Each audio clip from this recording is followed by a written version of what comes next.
Ha llegado el momento de escuchar la palabra de Dios. Un potente mensaje extraído de las Sagradas Escrituras.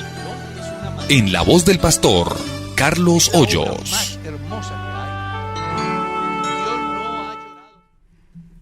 Hermanos y amigos, Dios les bendiga. ¿Cómo amanecieron? Qué alegría poderlos saludar. Es un día maravilloso el que Dios nos concede. Estamos dando la bienvenida a todos los que a esta hora se conectan con BR Radio, la radio cristiana para Colombia y el mundo. Igualmente, saludando a Carlos Fernando y a la hermana Janet, que está en el máster, quienes hacen posible que este programa tenga un buen resultado en el campo de la tecnología, del manejo. Como también estoy dando la bienvenida al hermano Ezequiel, que por primera vez va a estar aquí en la mesa haciendo preguntas. Va a manejar todo lo de YouTube, ¿verdad? Amén, pastor, gracias. Dios les bendiga a toda la amada audiencia en esta preciosa mañana. Y bueno, aquí dispuesto a servirle a nuestro Dios y que Él nos ayude a entender todas estas que Él nos tiene preparado. Claro que sí. Como también está la hermana Merceditas. Anoche me la preguntaban y me dijeron, ¿por qué no trajo la hermana Merceditas? Me preguntaban anoche. Pues les dije, no se preocupen que mañana a las 6 de la mañana los visitamos a cada uno de sus hogares. Hermana Merceditas, Dios la bendiga. ¿Cómo amaneció? Amén, pastor. Muy bien, gracias a Dios. Saludo para todos en el nombre del Señor Jesucristo, como también para el hermano Darwin, que no puede estar en esta mañana aquí con nosotros por motivos de salud. Pero confiamos en Dios que muy pronto se va a recuperar. Saludos para el hermano Ezequiel, pues mi pastor, pues no lo saludo porque él duerme conmigo. Entonces, a los hermanos que están en el máster, bendiciones, todos los que están en sus hogares, bendiciones para todos. Y en esta mañana nos vamos a gozar escuchando la palabra del Señor Jesucristo. Bienvenidos todos. Y sí que hay preguntas. Hay muchas preguntas, todos pastor. Los días. Sí. Y a toda hora están llegando preguntas Pero y es por importante. todos los medios. Y eso pues es bien gratificante para nosotros. Amén. Mi estimado hermano Ezequiel, vámonos con la primera pregunta porque el tiempo apremia. Amén, pastor. Acá hay una pregunta que envían, dice, pastor, ¿qué va a pasar en los que se dejan decapitar en la gran tribulación, ¿no? Por no recibir la marca. Apocalipsis 20 se lo explica. Ahora su Biblia en Apocalipsis 20 y ahí tiene una información supremamente interesante con relación a la inquietud. Verso 4. Y vi tronos y se sentaron sobre ellos los que recibieron facultad de juzgar, y vi las almas de los decapitados por causa del testimonio de Jesús y por la palabra de Dios, los que no habían adorado a la bestia ni a su imagen, y que no recibieron la marca en su frente ni en sus manos, y vivieron y reinaron con Cristo 1000 años. Pero los otros muertos no volvieron a vivir hasta que se cumplieron 1000 años. Esta es la primera resurrección. Bienaventurados y santos el que tiene parte en la primera resurrección. La segunda muerte no tiene potestad sobre estos, sino que serán sacerdotes de Dios y de Cristo y reinarán con él 1000 años. Lo que está diciendo la Biblia es, porque la pregunta es ¿qué pasará con ellos? Bueno, vienen a la vida, o sea, resucitan y son contados con los de la primera resurrección y van a reinar con Cristo 1000 años. ¿Ya? Los otros, ¿cuáles otros? Los otros muertos, Caín, Faraón, todo aquel que murió sin tener arte ni parte en el pueblo de Dios, ellos tendrán que esperar la segunda resurrección. Pero aquellos que sean decapitados en el periodo de la gran tribulación, dice que vuelven a vivir y van a reinar con Cristo 1000 años. Eso es lo que dice la Biblia. Amén. Pastor, hay un joven que está en nuestra sintonía y dice, pastor, quisiera que me sacara de una duda. ¿Cómo sé si soy llamado al santo ministerio? Bueno, esa pregunta en el pasado la habíamos, creo que, dado respuesta. Sí, pero... Sin embargo, voy a hacer pues a tratar de ayudar a la persona. ¿Cómo sé si soy llamado al ministerio? Hay varios aspectos que usted debe tener en cuenta. La primera, que reúna los requisitos que menciona el apóstol Pablo en su primera carta a Timoteo en el capítulo 3. Palabra fiel, si alguno anhela obispado, buena obra desea, pero es necesario que este aspirante sea marido de una sola mujer, sobrio, prudente, decoroso, hospedador, no dado al vino, apto para enseñar, no codicioso de ganancias deshonestas, que gobierne bien su casa, que tenga a sus hijos en sujeción, porque el que no sabe gobernar su propia casa, ¿cómo cuidará de la iglesia de Dios? No un neófito para que no se envanezca y caiga en lazo del diablo. Eso es lo que el apóstol dice a los aspirantes al ministerio. Entonces, partamos de ahí. Si usted reúne esos requisitos, ya ha dado un paso importante o tiene una parte que es muy valiosa. 2, que tenga 3, ¿cómo decir? A ver, una palabra adecuada para definirlo. Que en su vida se manifiesten 3 cosas que enseña Jesús. La primera, que tenga visión. La segunda, que tenga compasión. Y la tercera, que actúe. ¿Cómo es eso? Jesús vio las multitudes como ovejas que no tenían pastor y tuvo compasión de ellos. Y de una vez a la acción, rogada al Señor de la mies que envíe obreros a su mies.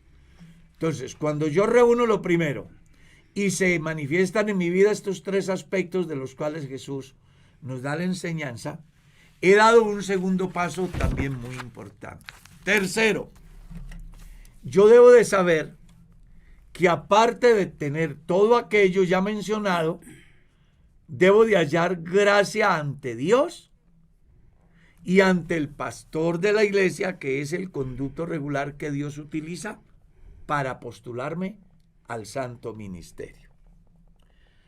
No es que yo quiero ser pastor como la señora aquella, que tenía un hijo vago y entonces le mandó una carta al presidente diciéndole, con el hijo le mandó la carta diciéndole, ahí le envío a mi hijo para que lo coloque aunque sea de pastor. La señora pensaba que ser pastor era para los vagos y resulta que Jesús siempre llamó gente ocupada. Entonces las personas deben de entender que el ministerio es sagrado, que hay unos requisitos que están registrados en las Sagradas Escrituras, que hay un conducto regular, el cual no podemos pasar por encima, y que aparte de eso yo debo de hallar gracia ante los ojos de Dios y ante mi pastor. Y que como si fuera poco, también debo de reunir unos requisitos mínimos que la iglesia como persona jurídica ante el Estado requiere para que así la persona que ingresa al ministerio pues tenga toda la autoridad espiritual, moral y de conocimiento en el sentido de poder ejercer un ministerio pues que glorifique a Dios y que dé resultados como es la visión que tiene la iglesia. Amén. Pastor, acá hay otra pregunta que envían, dice el oyente, me dicen que no puedo comprarme una cadena de oro porque es vanidad. ¿Y si puedo comprarme un celular costoso? Hay unas diferencias que hay que establecer allí. Porque a mí se me hace que la persona tiene como una intriga, ¿no? Exacto. Es como una ironía de la persona. Exacto, sí. Vea, el asunto de poder, usted puede. Todo me es lícito. Pero no todo conviene. Pero no todo conviene. La pregunta que debería hacerse la persona es, ¿Dios aprueba una inversión en una cadena que me puede costar la vida? Con respecto al celular, es importante que la persona comprenda que es una herramienta de trabajo, de comunicación. Hay gente que su celular es la herramienta de trabajo. Entonces eso sería algo así como decir, no puedo comprarme una cadena porque es vanidad. Y sí me puedo comprar un taxi. Pues hombre, lo uno es una herramienta de trabajo y lo otro es una vanidad. Ujú. Y los cristianos debemos de entender de que más que vanidad en el tiempo que vivimos, una cadena costosa, ¿para qué? Para guardarla en el closet, Sí, exactamente. porque si sale a la calle con ella está corriendo riesgo su vida. Pues lo mismo acontecería con el celular, pero la diferencia es que la cadena, pues un cristiano con una cadena, pues no se va a ver bien. En cambio el celular sí es una necesidad. Y la persona que tenga el celular, pues debe de saberlo manejar también, porque si Sí. se pone a exhibir en la calle un celular, Ujú. pues lo más seguro es que también se lo Va- roban. va- Yo va a tengo un correr celular, peligro. es un iPhone 12, pero esta es mi herramienta. Todos los videos que yo subo a la web, A los través hago. de ella. Exactamente, los hago. Merceditas es la camarógrafa. Uy, ya. Sí, ella es la camarógrafa, ella es la que me filma. Y para mí es una herramienta de trabajo, Sí. porque a través de él yo puedo llevar el evangelio al mundo. Amén. Entonces no podemos... Y a veces que tiene un mayor costo y no lo tiene lo suficiente, también es un... Exactamente. Entonces, todo va a depender de la posibilidad que tiene la persona. Pero no confundamos cadenas de oro, anillos de oro, brazaletes y otras cosas lujosas y costosas que al final pues no tienen ningún beneficio para la persona ni para los demás. Pastor, ¿Dios sabía que Adán y Eva iban a pecar? Sí, Dios sabía, a él no se le escapa nada. Según dice Pedro en su carta, él habla de la presciencia de Dios, conocimiento anticipado. Seguramente que la persona también se estará haciendo la otra pregunta. ¿Y si sabía que iba a pecar, por Exactamente. qué no lo evitó? La respuesta también es simple. Porque Dios no hizo muñecos, hizo gente inteligente, les mostró los riesgos que iban a enfrentar en el huerto, las posibilidades de vida y las posibilidades de muerte, pero dejó al hombre a que tomara su propia decisión. Eso a mí me lleva a pensar que Dios es supremamente bueno, porque Él pudo hacer el hombre de tal manera que a toda hora mirara para el techo. Pero se dio la tarea de hacerlo libre, para que sea el hombre el que coseche lo que siembre. Y Dios no creó robots. Claro, no hizo máquinas.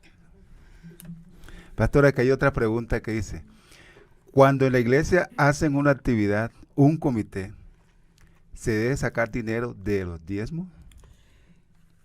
La pregunta me da la posibilidad para manejarla en dos sentidos.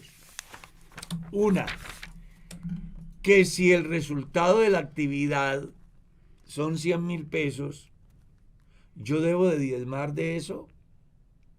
La respuesta es no, porque esa es una actividad de la iglesia. La otra es, si yo tengo unos diezmos, ¿sí? Y hay una actividad en la iglesia, ¿los puedo utilizar para dicha actividad? La respuesta es no, porque usted no puede disponer de lo que no es suyo. El diezmo es de Dios y debe de ir Eso al no se puede lugar, tocar, es sagrado.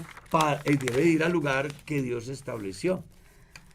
Pastor, pienso que tal vez sea que, bueno, la esposa, o no sé, puede suceder, porque en una iglesia sucedía eso, que la esposa del pastor sacaba plata del alfolí para...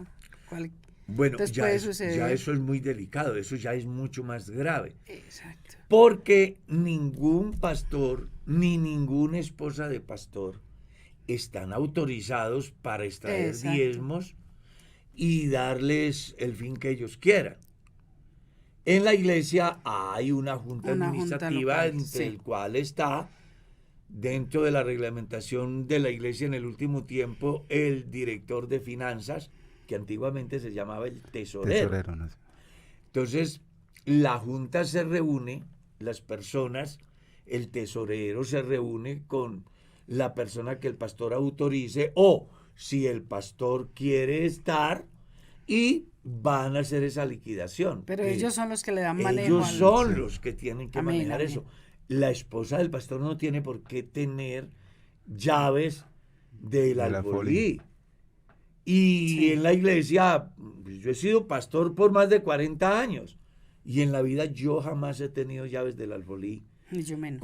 ni merceditas, porque nosotros entendemos que ese dinero que ingresa al alfolí es de Dios, Amén. es sagrado, no es la caja menor del pastor, Así es. ni de la familia pastoral. Por eso hay unos diáconos, ¿ya? Y entre ellos uno que se llama el tesorero, el cual es el responsable ante Dios y ante la iglesia, porque Amén, además Sí. nosotros como iglesia tenemos que rendir cuentas a la fiscalía de la iglesia, ¿ya? Que nos hace revisiones cada año para mirar el manejo administrativo de la iglesia en todos sus aspectos. Entonces imagínense una iglesia donde el pastor y la esposa son los que manejan la economía de la iglesia sin ningún control. Sí, eso Sería tiene un desorden. mucho problema. No, sí. es que es gravísimo. Ujú. Si de pronto a algún pastor, por alguna circunstancia, le ha tocado, hombre, yo le recomendaría que busque la ayuda, la asesoría de su pastor superior o la asesoría de sus directivos para que le orienten, y si ellos llegaran en razón a ausencia de alguien que pueda apoyar en ese campo dentro de su comunidad, le autorizaran a su esposa o algo así, bueno, ya usted estaría, pues como dicen por ahí dichos, se cura en salud. Así es. Pero la iglesia prevé dentro de la reglamentación que cuando no hay suficientes personas como para reunir el requisito del diaconado, que no pueden ser menos de 3 ni más de 7, en ese caso existe la excepción, un hermano de buen testimonio al cual se le puede delegar esa responsabilidad. Amén. Amén. Muy importante la pregunta, Sí, sí. porque es bastante. Mire que el desconocimiento de eso, que aparentemente a otro le parezca insignificante, le ha causado el ministerio a pastores. Sí, sí, es verdad. Claro. Entonces, no, el ministerio es sagrado y el pastor debe de cuidarse. Así es. Y Debe la de esposa del cuidarse. pastor también tiene que saber no, de y que, la esposa, es que, la que los esposa del pastor dineros no de la tiene, iglesia no, No se tocan. es que no se tocan. Jamás yo toco. En la iglesia no, el pastor ni la esposa pueden tocar dineros de la iglesia, porque los dineros de la iglesia no son la caja menor del pastor. Es más, la iglesia en su reglamentación tiene que cuando existe determinados recursos deben de enviarse al Tesoro Nacional de la iglesia, va una fiducia, y cuando la iglesia local requiere de esos recursos, hace la solicitud ante la fiducia que tiene la iglesia a nivel nacional. Oh. Porque es que esto, no es que la iglesia también declara ante la DIAN. Sí, sí, sí. Ese populismo de la congresista esta, por la cual muchos cristianos votaron, que está diciendo que las iglesias no pagan impuestos, eso no es cierto. La iglesia sí paga impuestos, porque la iglesia la componen los creyentes, y los creyentes pagan impuestos, y de los ingresos que vienen a la iglesia también paga sus impuestos a nivel nacional. Pastor, es muy buena esa aclaración, porque hay hermanos en la iglesia que piensan de que tienen una necesidad, y entonces que de los Toman de fondos allí. de la iglesia se les puede prestar Facilitar. dinero.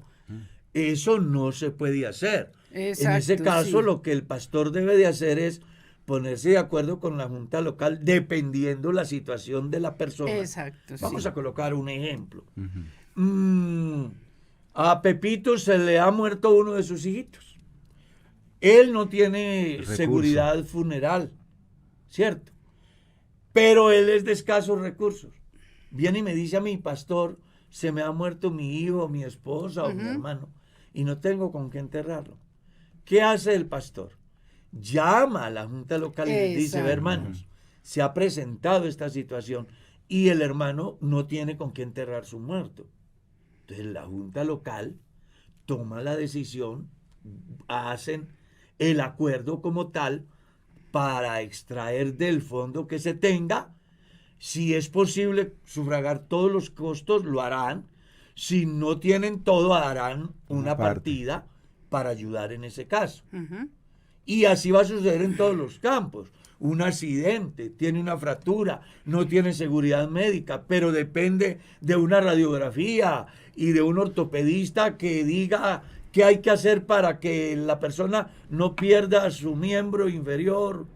Pues entonces, como no hay con qué, lo más seguro es que ese creyente va a buscar al pastor. Y el pastor, pues, va a buscar el apoyo de la junta local, que son los representantes, en ese caso de la iglesia local, para extraer del recurso que haya alguna partida para ayudar al hermano, porque a nosotros nos importa que el hermano esté bien. Amén. Por eso... Y añadiendo eso, pastor, perdón, tiene que ser hermanos de la iglesia como tal, miembro de allí. Claro. No necesariamente, porque la parábola del buen samaritano tiene sentido es porque se le hizo el bien a un extraño, no a un Pero hermano. mayormente a los hermanos. claro, de la es iglesia. que- Mayormente. No, a ver, me explico. Los que casi siempre buscan en un momento de dificultad al pastor son los creyentes. Pero en mi caso personal, yo he atendido personas que han venido con situaciones complejas. Por ejemplo, hace 8 días llegó una persona aquí que le han hecho una cirugía, lo han abierto y tiene que regresarse para Cúcuta y no tiene con qué irse y no tiene cómo quedarse aquí y no tiene dónde quedarse aquí. Pues, ¿qué hice yo? Busqué al tesorero de la iglesia y decirle, hermano, hay una persona que tiene este problema y necesitamos ayudarlo. Entonces, Pero nos usted se da pusimos de cuenta acuerdo. que es verdad que tiene el problema. Porque Claro. hay mucha gente sí. que aprovecha la oportunidad para... Sí, sí. dice, ay, por ejemplo, ayer estaba en la portería, viene una señora y nos dice, ay, no me pueden ayudar porque es que me hicieron una cirugía. Y así como toda, le dije, no mami, no tengo dinero. Ah, bueno, y se fue como así toda. Claro, eso Sí, ya es eso otra pasa. cosa. Que en eso Algo también que uno el vea que sí pastor- es una realmente. necesidad. Claro que sí. Ujú. Claro que Bueno, sí. Pastor, bien pueda, hermano Ezequiel. perdón, hermana Mercedita. Aquí hay una pregunta que dice, según una creyente, dice, en Primera de Reyes 8:12, Dios salió de la oscuridad, porque ese fue un sermón de una escuela dominical. Dios es luz y no hay ninguna tiniebla en él. Creo que es la mejor respuesta. Amén. Y si se le diera lugar a dicho pensamiento, estaríamos diciendo que la oscuridad es primero que Dios. Así es. Y resulta que antes de Él, ni No, después ya. de Él, Él es antes de todo y después de todo. Amén. Esa es una de las cosas más importantes que embellecen la fe del cristianismo. Y es que está depositada en alguien que es antes de todo y después de todo, que no tiene principio Ni ni tiene tiene fin, y en consecuencia es inexplicable, Amén. pero sí creíble. Gracias. Sigamos. Amén. Pastores, pongan cuidado a esta pregunta que es para la mente que tenga sabiduría. Dice, pastor, me bauticé a los 13 años. A los 17 me aparté. Me casé en lo civil. A los 20 me divorcié. A los 24 años, ahora tengo 40 y volví al camino del Señor. Tengo mi pareja y 2 niños. Y volví al camino del Señor. Mi pareja se entregó al Señor. Yo también me reconcilié. Nos vamos a casar para que mi pareja se haga bautizar. Pero me dicen que en la iglesia no oran por nosotros cuando nos casemos, que vienen a orar aquí en la casa. Y que anillos tampoco. ¿Qué me puede decir, pastor? Vea, lo que usted debe de hacer es,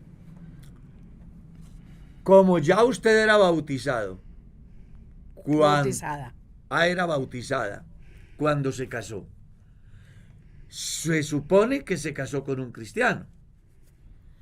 En ese caso, lo que ella debe de hacer es acudir al tribunal eclesiástico, reunir todos los requisitos que le demandan y someterse al trámite que lleva a cabo el tribunal eclesiástico y esperar el concepto que emite el tribunal eclesiástico, y en ese orden de ideas seguir el proceso para que así usted pueda tener una conciencia tranquila, ¿ya? Porque dependiendo de lo que emita el concepto que es el tribunal eclesiástico, va a ser su condición o su posición eclesiástica en la iglesia. Entonces vamos a hacer un supuesto. Usted llevó toda la documentación que exige el tribunal eclesiástico, ellos han estudiado su caso y resulta que emiten un concepto favorable. Entonces usted no va a tener ningún problema en casarse, porque ya está divorciada, en casarse, y en la iglesia le harán ceremonia y podrán hacer uso de los anillos. Pero vamos a suponer de que le sale negativo, es decir, que el tribunal eclesiástico no avala, porque en la investigación que hace se dan cuenta que usted fue la persona que causó la ruptura en el matrimonio. ¿Sí? Ella se casó apartada, pastor. Ya eso es otra se casó cosa. Con un inconverso. Ya eso es otra cosa. Entonces, en ese caso, pues, con todo y eso, yo le recomendaría que haga el proceso ante el tribunal eclesiástico, porque ellos, en su saber, van a fijar una postura y entonces usted va a poder dar los pasos pertinentes a fin de formalizar su nueva relación, dependiendo del concepto que emite el tribunal eclesiástico. Si le dice que sí, usted podrá casarse y le podrán hacer ceremonia y podrán utilizar anillos y podrán presentar los niños a Dios. En caso de que fuera negativo, usted no podría casarse según la normatividad de la iglesia, porque usted perdería todos los derechos eclesiásticos y ningún pastor podría hacerle ceremonia. Y eso de que van a la iglesia, a la casa, y le hacen allá una ceremonia privada, pues si el pastor en esa ceremonia le toman fotos y las suben a las redes sociales, y los directivos distritales o el honorable consistorio de ancianos descubren que el pastor hizo eso, él va a tener problemas muy complicados, como por ejemplo, si ejerce un cargo administrativo, ser suspendido, y de ser una persona que no respeta la reglamentación de la iglesia, puede darse que hasta sea destituido. Por eso esto del ministerio no es para todo el mundo, ni es cualquier cosa. Hay que estar sujetos a la autoridad.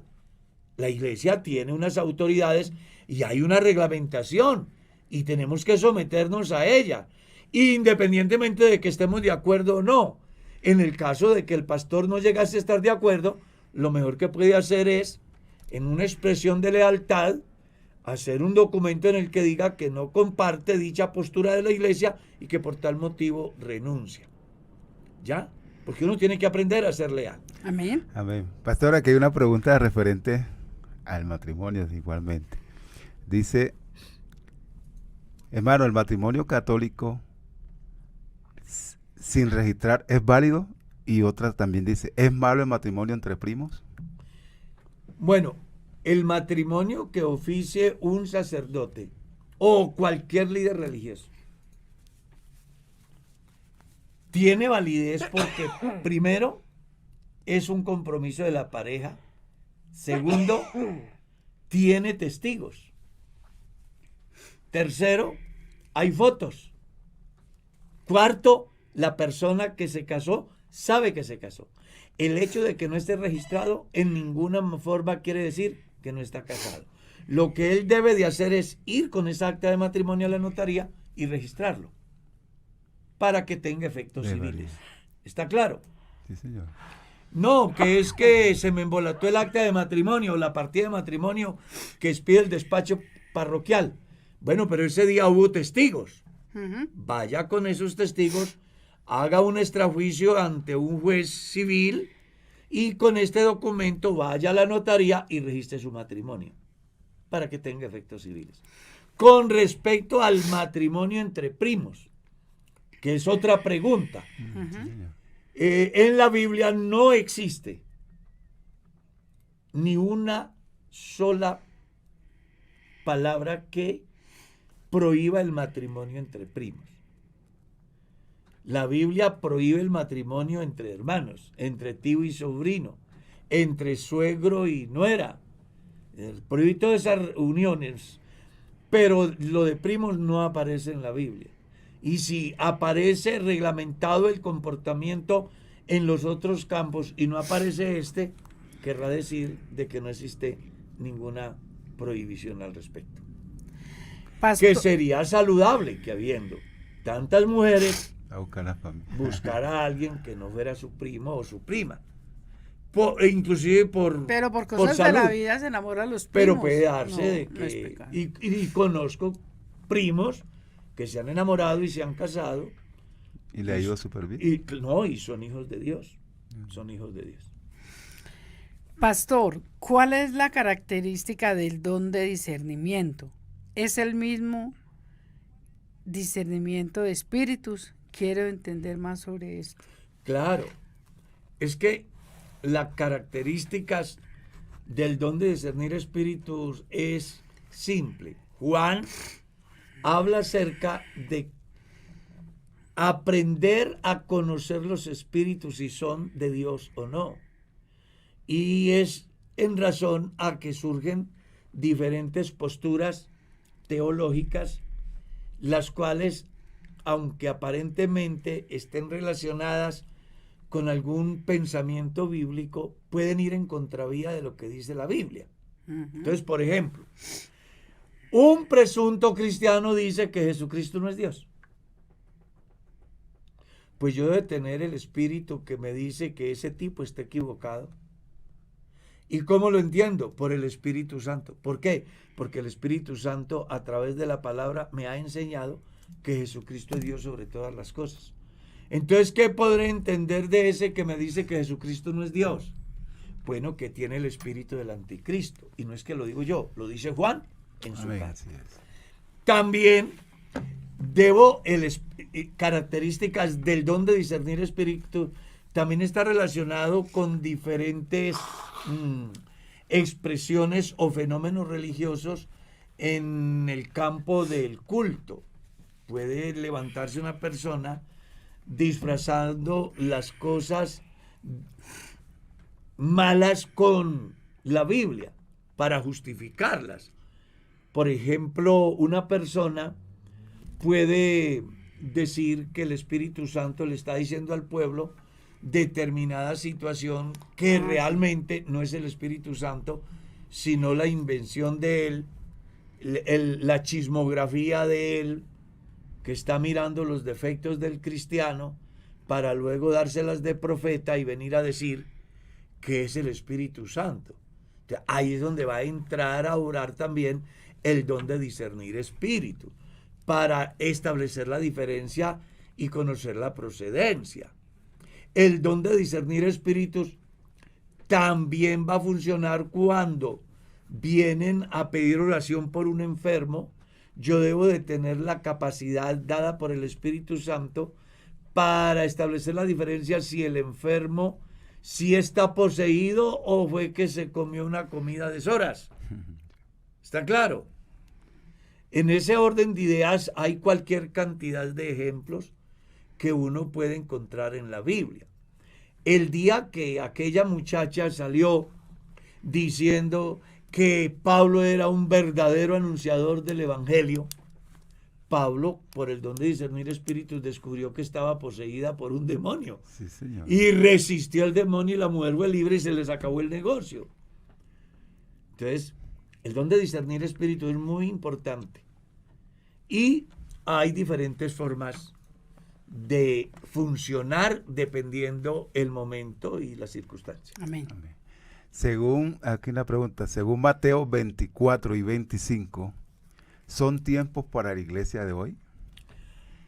Hay dos aspectos que se debe de manejar ahí. Si uno mira el capítulo 24 del verso 3 hasta el 14, usted lee que son señales antes de su venida. Después de ahí viene la gran tribulación, que está relacionada para el pueblo de Israel. Y en el capítulo 25 usted encuentra el juicio de las naciones vivientes, ¿ya? Que es el paso que se da a la séptima dispensación llamada milenio. Entonces, en esos dos capítulos hay tres cosas que se deben de tener en cuenta. Uno, las señales que indican que Cristo viene, las cuales nosotros como iglesia debemos de predicar y creer. Hay otras que van enmarcadas o enfocadas directamente al pueblo de Israel, el cual tendrá que pasar la semana 70 o la gran tribulación o el aprieto de Jacob, donde Israel va a ser salvo. Y en el capítulo 25, pues la suma final es que después de la gran tribulación viene el juicio sobre las naciones vivientes, las cuales serán colocadas unas a la derecha y otras a la izquierda, y a los de la izquierda Dios les dirá: y malditos al fuego eterno preparado para el demonio y sus ángeles. Les dice por qué. Y luego a los de la derecha les dirá: venid benditos de mi Padre a poseer el reino preparado para vosotros desde antes de la fundación del mundo, y les dice por qué.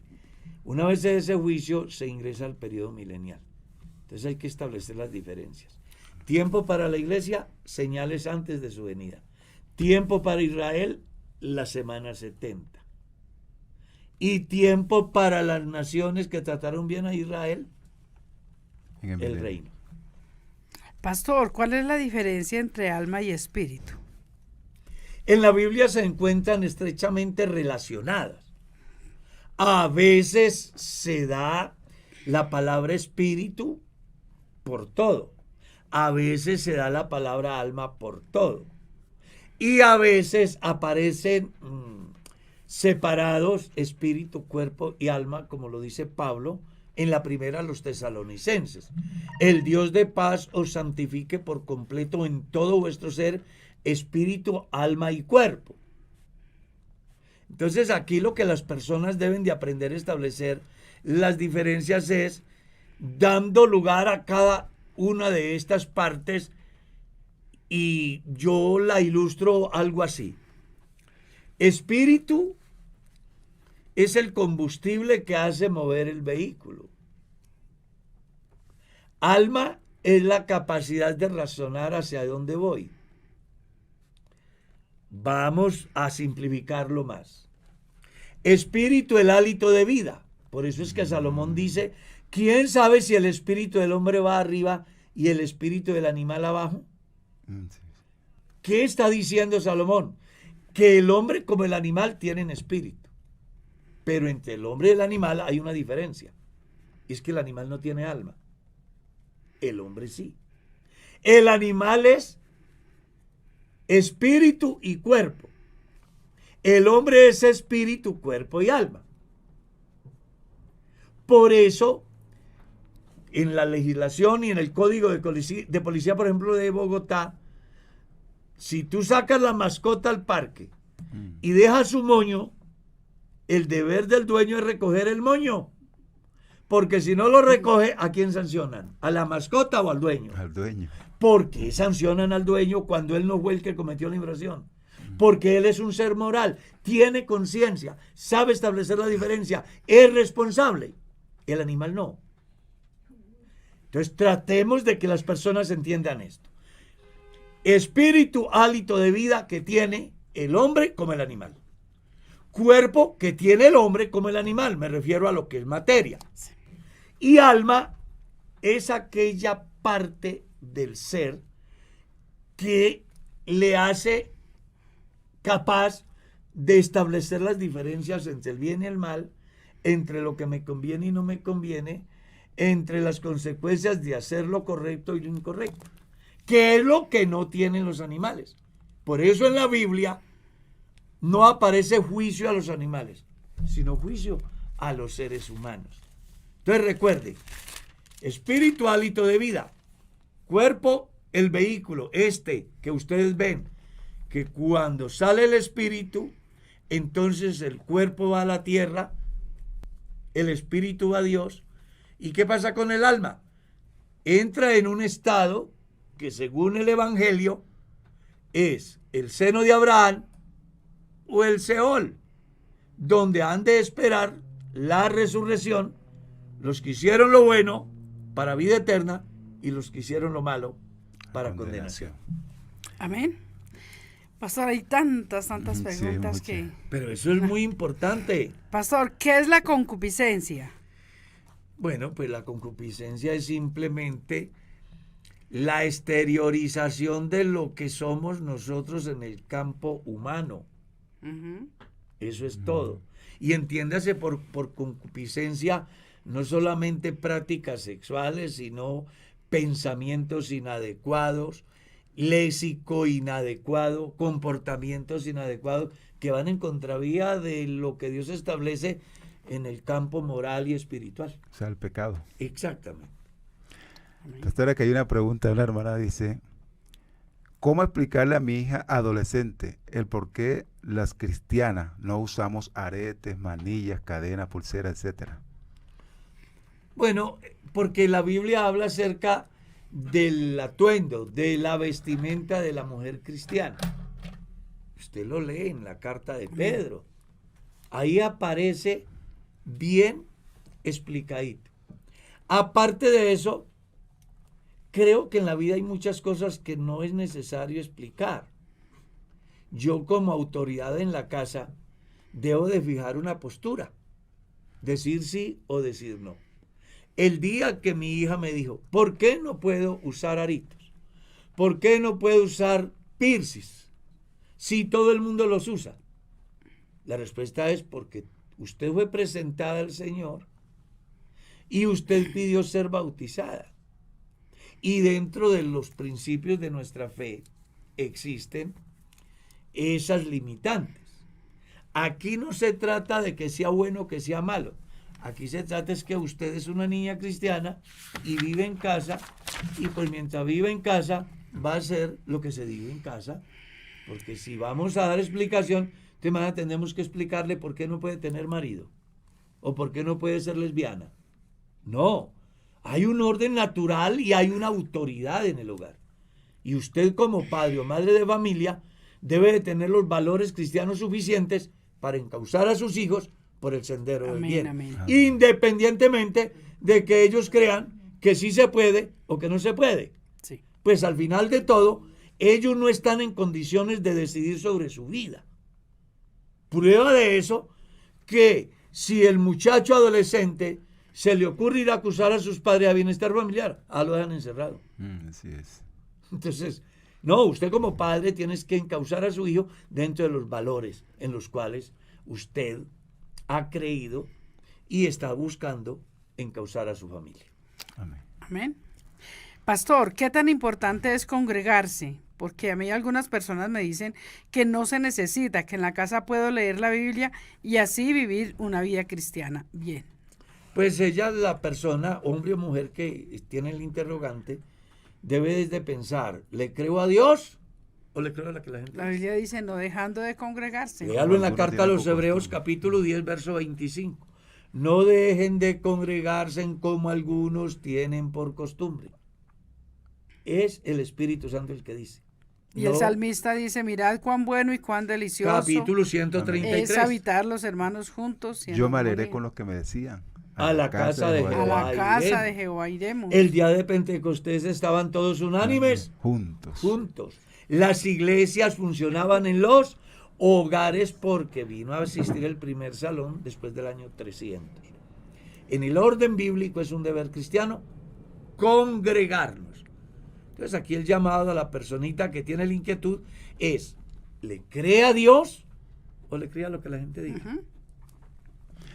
Aquí hay una pregunta que dice, hermana, que vive muy lejos de su congregación y me queda muy lejos, solo puedo asistir una sola vez, pero recibe palabra del programa, según acá, dice, ¿puedo diezmar una parte en la iglesia y la otra parte a ustedes? Donde usted asiste, donde tiene su membresía, ahí debe de diezmar. Este trabajo que hacemos nosotros acá no tiene finalidades económicas, sino de Sin ánimo de servicio lucro. a Dios. Donde usted asiste, donde él recibe la consejería pastoral, donde recibe la terapia de pareja, donde le suministran la Santa Cena, donde su familia es bautizada. Sí. Ahí es donde usted debe de diezmar. Existen algunos que aprovechan las coyunturas porque su Dios es el dinero. Así Y es. entonces piensan que por hacer un servicio a Dios deben de cobrar. Y no es así. Nosotros como pastores, yo, Carlos Hoyos, nunca he predicado pensando en que la gente diezme en mi iglesia. Yo le estoy llegando a miles de personas en el mundo. Así es. Si usted no sabía, Ezequiel, en mi canal interactúan más de 3 millones de personas al mes. Yo no recibo diezmos de esa gente. ¿Por qué? Bueno, por una sola razón. Porque la misión mía es predicar el evangelio. Amén. Y las personas donde sean bendecidas y tienen su lugar de reunión, es ahí donde deben de llevar sus diezmos y sus ofrendas. Si algún día alguien dice, oiga, yo quiero ayudar a BR Radio o al canal del pastor Carlos Hoyos y quiero hacer una ofrenda, debe de hacerlo, no de los diezmos y no de las ofrendas que dé en su iglesia, sino de lo que es de él. Porque recuerde que el diezmo y la ofrenda no es mía, es de Dios. Amén. ¿Está claro? Es de Dios. Y debe de ir al lugar que Dios ha determinado para eso. Cuando yo quiero dar algo diferente a un caso, por ejemplo, este canal, o a un necesitado, o a un pastor que está en una iglesia pobre, o a una familia, debo de hacerlo de lo que es mío. Recuerde que los diezmos y las ofrendas no son del creyente, son de Dios. Y esas deben de ir al lugar que Dios estableció, que es el lugar donde usted recibe la enseñanza de la palabra de Dios. Pastor, Amén. tengo un hijo de 12 años y él se quiere bautizar. Espero me ayude, ¿qué consejo le puedo dar? Debe de asistir a las clases prebautismales y el pastor será la persona que al final del estudio mirará si el muchacho está en condiciones, puede asumir tal compromiso. Porque se han dado casos donde el muchacho, por la emoción del momento o por la presión de sus padres, se bautiza, o por la amistad con el amiguito que se va a bautizar aquel día, y resulta que después sale diciendo, yo no sabía qué hice. Así es. Entonces, por eso hay una escuela de discipulado, y el último día, pues no sé cómo lo manejarán los otros pastores, porque cada pastor es autónomo. Yo tengo una reunión con ellos en la cual les genero conciencia acerca de lo que van a hacer y les digo que el hecho que hayan asistido a las clases prebautismales no es igual a estar obligados a bautizarse, sino que hasta el momento en que entren al bautisterio ellos pueden decir, quiero o no quiero. Y yo como pastor he tenido casos donde la persona ya está en el bautisterio y yo siempre hago una pregunta, fulano de tal, ¿está consciente de lo que va a hacer? Ah, pastor, no estoy muy seguro. Sálgase. Y lo he hecho salir del bautisterio. Porque es que el bautismo no es mojar a una persona. Así. El bautismo no es un baño. El bautismo es algo sagrado que el candidato debe de asumirlo como tal. Y ahí el por qué generamos conciencia acerca de los derechos y deberes de las personas que se quieren bautizar, dando cumplimiento a lo que Jesús dijo en el Evangelio: haced discípulos. Es orientarlos, es enseñarlos, es hacerles saber qué es el bautismo, para qué es el bautismo, qué implicaciones tiene en la vida del individuo. Y es él el que tiene que decidir por su propia voluntad si lo hace o no. Amén. Aquí hay otra preguntita. Hablando de la santidad, según aquí el hermano pregunta, aquí lo veo. Dice, la santidad aquí en la tierra, aquí en esta tierra, ¿cómo la demuestra el cristiano? ¿En su cuerpo o cómo? O sea, quiere saber cómo según. La santidad se demuestra por lo que Jesús dijo: por los frutos Los conoceréis. Una persona puede llamarse cristiana, pero no dar frutos. Eso. Puede decir que recibió el Espíritu Santo, pero no dar frutos. Exacto. ¿Está claro? Sí, señor. ¿Cómo conozco yo un buen cristiano? Por los frutos. Exacto, sí. ¿Cómo así que yo ya recibí el Espíritu Santo y en unión libre? ¿Cómo así que yo recibí el Espíritu Santo y hablé en lenguas y soy ladrón? ¿Cómo así que yo recibí el Espíritu Santo y hablé en lenguas y maltrato a mi mujer?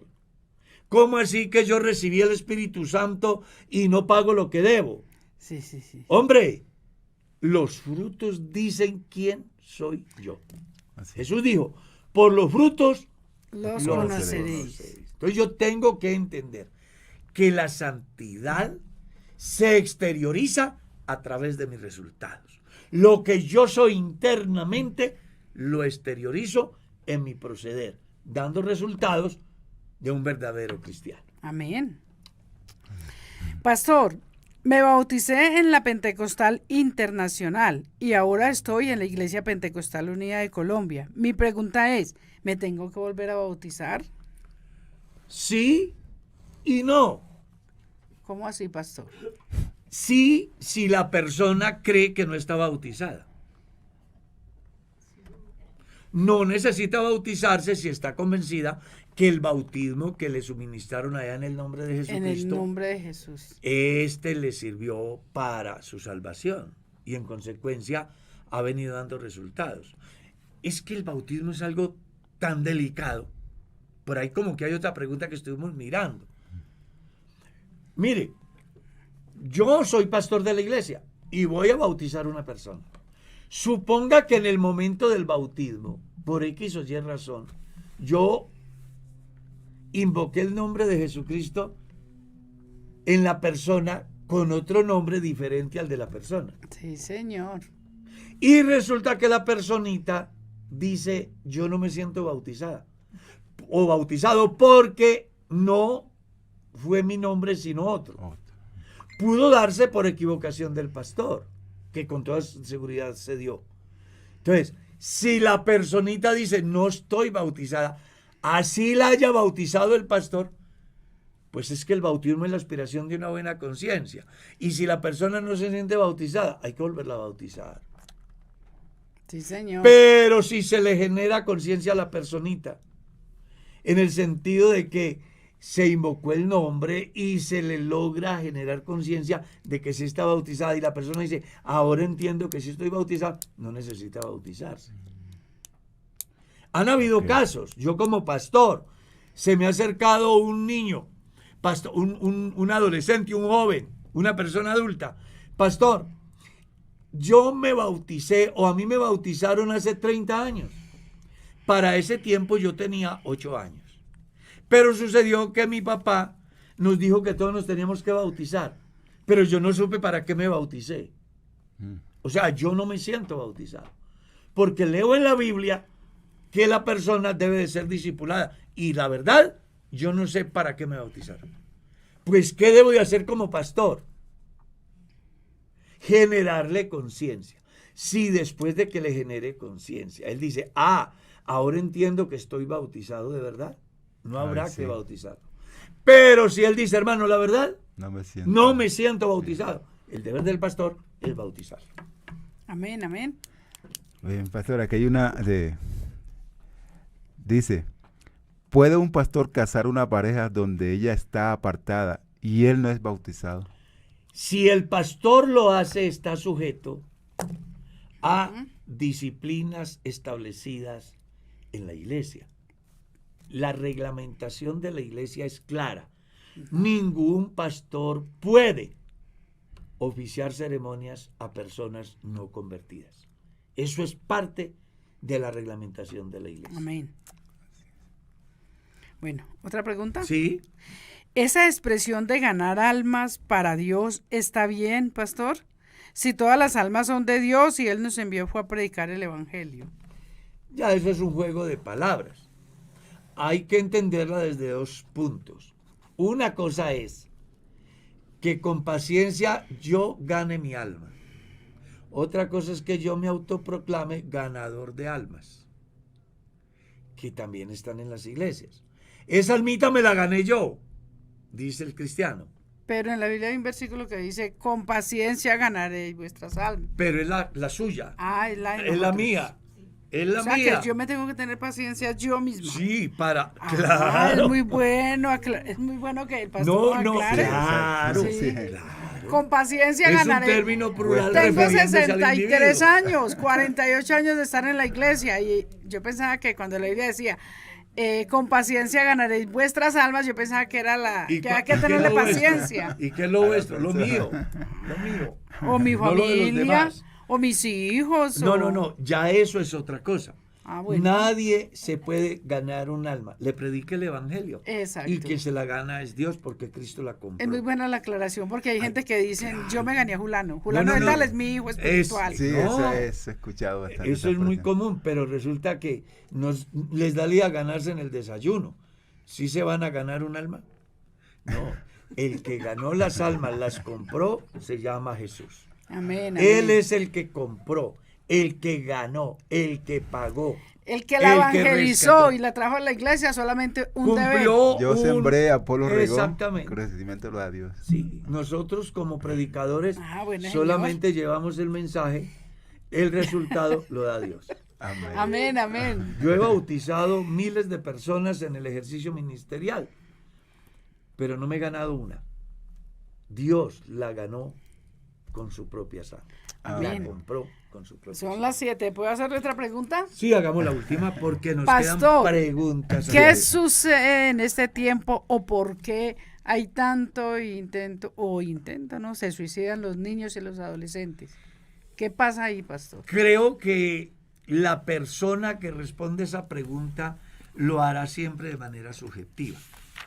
¿Cómo así? Claro, no existe una norma que diga efectivamente por qué lo hace. Desde algún punto uno puede decir por qué ellos deciden, pero las causas son diversas. Entonces, hay niños que se suicidan por maltrato familiar. Hay niños que se suicidan porque los han abusado sexualmente y pierden el sentido a la vida. Hay gente que se suicida porque la presión social a causa de su orientación mal orientada los lleva a lo que no son y entonces se enfrentan discriminaciones y terminan suicidándose. Hay muchachos que se suicidan al ver tanta oferta y ellos no poder satisfacer esa presunta necesidad que le ofrece la tecnología, por ejemplo. Entonces, hay muchas razones por las cuales se puede suicidar un muchacho. ¿Sí? Creo que la razón principal por la que se suicidan es porque ellos tienen voluntad y pueden decidir. Pero las causas son Muchas. Y que las diversas. redes sociales han hecho mucho daño. por eso. Muchísimo. Por eso hablamos de causas. Entonces, una de esas causas pueden ser las redes sociales, los retos que aparecen allí. Exacto, sí. Se ve mucho eso. Es que mire, la ciencia, la tecnología, las redes son importantes cuando las utilizamos Bien. para hacer lo que Para estamos bien. haciendo aquí. Amén, amén, amén. Pero si las utilizas mal, pues te van a destruir.